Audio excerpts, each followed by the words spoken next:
Bienvenue. Aujourd'hui, on va s'attaquer à l'une des questions les plus vertigineuses qui soit.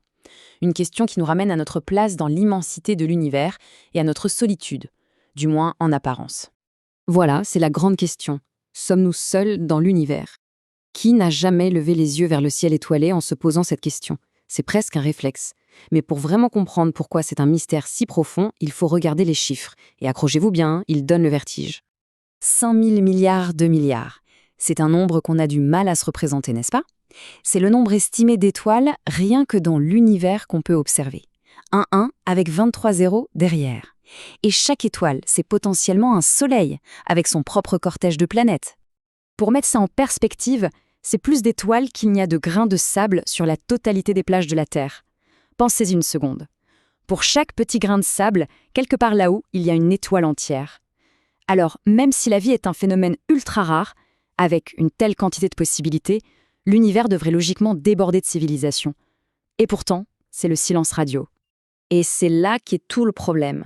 Cette contradiction flagrante entre une probabilité qui semble écrasante et ce silence assourdissant. On l'appelle le grand silence. C'est un paradoxe qui a été formulé pour la première fois de façon assez inattendue par un physicien en pleine pause déjeuner. Et cette question, la voilà. Mais où est donc tout le monde? C'est Enrico Fermi, un physicien de génie, qui a lâché ça en 1950. C'est une question toute simple, mais elle est absolument dévastatrice. Son raisonnement était logique. L'univers est immensément vieux, immensément grand, donc d'autres civilisations auraient eu tout le temps, mais vraiment tout le temps de se développer et de se faire connaître. Alors, où sont-elles? La première réponse qui vient à l'esprit, c'est l'espace est trop grand. Facile. Mais non. Sur les échelles de temps cosmiques, ce n'est pas un si bon argument. Imaginez une civilisation juste un peu plus avancée que nous. Même avec des vaisseaux pas si rapides que ça, en à peine 1 million d'années, elle pourrait coloniser toute notre galaxie. 1 million d'années, à l'échelle de l'univers, c'est un clin d'œil. On devrait donc voir des traces partout. Et c'est ça, le cœur du paradoxe. Il n'y a rien. Zéro. Alors, première grande hypothèse pour expliquer ce silence. C'est peut-être la plus inquiétante. L'idée qu'il y a un obstacle, une sorte de mur infranchissable qui empêche la vie de proliférer dans l'univers. Ce concept, c'est celui du grand filtre, une théorie proposée par Robin Hanson. En gros, l'idée, c'est que le chemin entre une soupe primordiale et une civilisation capable de voyager entre les étoiles est semé d'embûches. C'est une véritable course d'obstacles cosmiques. Et l'un de ces obstacles pourrait être un grand filtre, un mur quasi impossible à franchir qui stoppe net la quasi-totalité des formes de vie qui essayent de le passer. Et voilà ces fameuses étapes. Ça commence par la chance de naître dans le bon système planétaire, puis l'apparition de molécules complexes, la vie unicellulaire, jusqu'à notre stade actuel. Et la dernière étape, c'est la colonisation de l'espace. La question qui tue, c'est où est le filtre dans cette liste? Est-ce qu'on l'a déjà passé, ce filtre, ou est-ce qu'il est encore devant nous? Parce que franchement, la réponse change absolument tout. Et là, on a 2 scénarios, et l'un est plus angoissant que l'autre. Scénario 1, le filtre est dans notre passé. Ça, c'est la bonne nouvelle. Ça veut dire qu'on est des miraculés, des survivants cosmiques, peut-être les seuls à avoir réussi à passer une étape quasi impossible. Scénario 2, beaucoup moins réjouissant, le filtre est devant nous.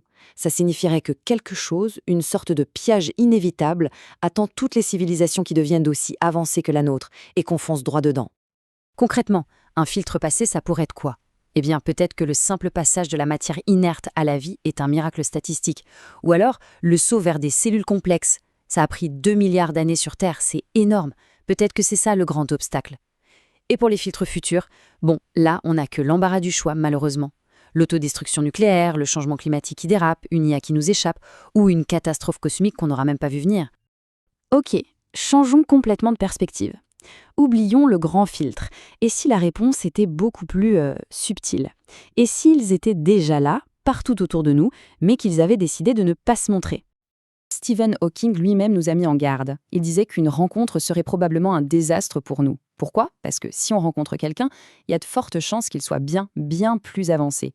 Et il suffit de regarder notre propre histoire pour voir ce qui se passe quand une civilisation avancée en rencontre une autre qui l'est moins. Ça se termine rarement bien pour la seconde. Et ça nous amène à une théorie fascinante, l'hypothèse du zoo. L'idée, c'est que la Terre serait comme une immense réserve naturelle, un parc galactique protégé. Les civilisations avancées nous connaissent, elles nous observent de loin, mais elles ont une règle d'or, ne pas intervenir. On nous laisse évoluer tranquillement, à notre rythme. Et cette idée se décline en plusieurs saveurs. On a la quarantaine galactique, en gros, on ne les contacte pas tant qu'ils ne sont pas devenus sages, ou l'hypothèse de l'interdit. Notre coin de la galaxie est classé zone protégée, défense d'entrée. Et puis il y a la version la plus vertigineuse, l'hypothèse du planétarium. Et si tout ça, l'univers qu'on observe, n'était qu'une simulation géante conçue pour nous faire croire qu'on est seul? Bon, il y a une dernière grande famille d'explications.